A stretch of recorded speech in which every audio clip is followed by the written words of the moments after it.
maraming offer na. 2 years ago, marami na offer yan. Alam mo, 3 years ago pa yan, nilapitan na ako.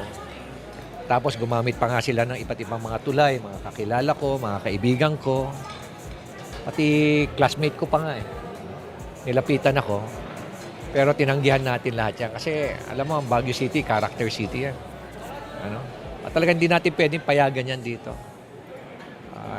Very clear, very direct, very short lang ang sagot ko niyan.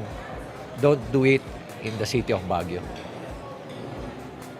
We're a character city. Magkano daw, sir? Malaki.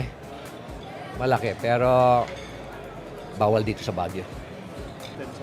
Walang pogo. Malalaman naman namin eh. Wala.